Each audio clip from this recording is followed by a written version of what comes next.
Joining us now is Larry Kudlow, host of the Kudlow Report on CNBC and the Larry Kudlow Show on WMAL, which can be heard Saturdays at 7 p.m. Larry, how are you today? Good morning. Good morning. Are you doing better than the market's been doing? Yes. What's going on with all that, and how serious is this? Oh, well, this one's pretty serious. I mean, the market's in a corrective mode, and you probably got two big factors here. One, of course, is the Bernanke announcement, where at his press conference last Wednesday, he sort of laid out for the first time a plan, a framework that the Fed is going to end QE, no more bond buying over the next year or so, maybe starting in August or probably September would be my guess. And it really caught everybody by surprise. People expected maybe, 1 month where they might slow down their purchases, so-called taper, but not a whole program for a year. And it was, I think, the toughest, harshest statement that Bernanke has made on that subject. And as I say, caught everybody's surprise. Interest rates jumped up substantially, especially long-term rates. Stocks fell. Gold got killed, $100. And I think the market is still in a hangover about that. And I might add, at some point the Fed is going to have to withdraw the stimulus. No question about it. Has to happen. Has to happen and should happen. But, there's a lot of deflationary pressures around. I just want to note that. One of the Fed's pledges was to keep the inflation or the expected inflation about 2.5%. And right now, the actual inflation rate is 1% or less. And in the marketplace, various bond market signals are saying that expected inflation is actually falling, not rising. And I don't think the economy is any better than 2%, maybe 2.5%. So to me, at least, as someone who's usually a hard money guy, I just don't see any inflation pressures at all. And I don't know that this is the right time. In fact, I think this is not the right time for the Fed to be aggressive. How long is this downward trend likely to last? Well, that's a great question. Of course it is. If I knew that, it's $1 million question, right? It'd probably be worth a lot more. It's going to go on a while. There's another factor out there too, and that's China tightening. Right. The money market rates in China have been very high. In fact, late last week they got as high as 25%. Now the People's Bank of China made an announcement today or yesterday for them last night, and looks like they're going to try to manage that a little better, perhaps add a little bit of liquidity.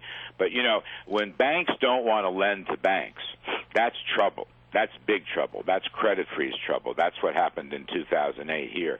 So a lot of people, including myself, are very worried about the Chinese pressures. Maybe they're going to let up a little bit on that. China is trying to do some restructuring, but that has hurt our stock market quite a bit. Larry Kudlow, the president, is giving a major climate change speech today in Georgetown, and I wonder, does our nation have an energy policy? And if so, what is it? You mean besides Solyndra and helping out battery companies? Yeah, exactly. Running the Department of Energy like it was a hedge fund of some kind. Well, look at today's speech. From what I gather, it's going to be an attack on power. Read coal. It's going to be a major attack on coal, major attack on so-called carbon emissions. I'm not sure what he's going to put in there. I think they want to do it on a regulatory basis because the chances of getting legislation through on this are very slim. There's going to be a big uproar. Senator Joe Manchin of West Virginia is coming on our show tonight to talk about coal. And, you're going to go back to the whole issue here, okay? If we have climate change, and I say if because for the last 12 or 15 years, those temperatures have not changed. But if there is a climate change issue, do we know it's man-made? Do we know that? Does the evidence really show that? Well, there's a lot of Nobel Prize winners and others who are saying no, it's not man-made, that these are cyclical things. A lot of people believe it's because the sun is going through one of its periodic tough active periods. cycles, right? Right, cycles. Do we know this for a fact? That's the thing. Is he going to unleash the EPA and throw what will amount to tens of thousands of people in the coal industry out of work? at a time like this when the evidence is sparse. And you remember, how many years ago was it the phony data came out of this East Anglia University in England and then in Penn State University here? I mean, do we know this? Well, but even more importantly, before we unleash the EPA and circumvent Congress and try to attack an industry as vital to the American economy as coal, shouldn't we have some sort of alternative for our energy needs before we just eliminate coal? Well, yeah, I mean, look, one alternative, I mean, we're in the midst of a phenomenal energy revolution. We really are. With horizontal drilling and fracking. I mean, that's unbelievable. And you want a cleaner burning fuel, now I'm all for that. What about the explosion in natural gas? And why is the president apparently going to fence off federal lands for all the fracking? Why? I mean, from what I gather, he's going to make an announcement saying he wants to use federal lands only for so-called solar and wind and other alternative fuels, which frankly will never be more than 1 or 2% of our energy needs. I think we've proven that, along with the failure of some of these more exotic things. So I don't know where he thinks he's going here. This is going to be very unpopular. There's a cynical view. I'm just going to say it. I don't have any evidence to corroborate it, but the cynical view is he has to have this attack on coal to please the far left radical environmentalists in order to then at some point give an okay to the XL pipeline. That's what I was going to ask next. Maybe that's somehow out there. Is this a gift to the Greens so that you can then go and approve the pipeline, or is it a sign that that's where he's headed, is canceling the pipeline? Well, that'd be a hell of a thing if he cancels the pipeline. I'll tell you, all bloody hell will break out if he cancels that pipeline. Yeah.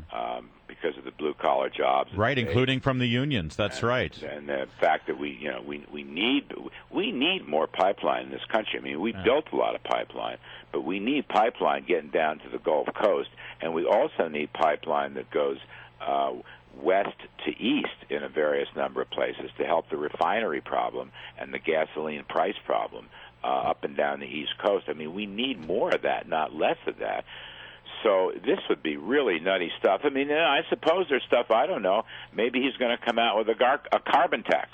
I don't know that, but it's bandied about in some White House circles. Yeah, you'd think you'd need Congress for a tax, but this president is capable of anything. Apparently not. Larry Kudlow. I mean, that would obviously require legislation. Yeah, he's cap and trade has always been dead. Yeah, but this just strikes me.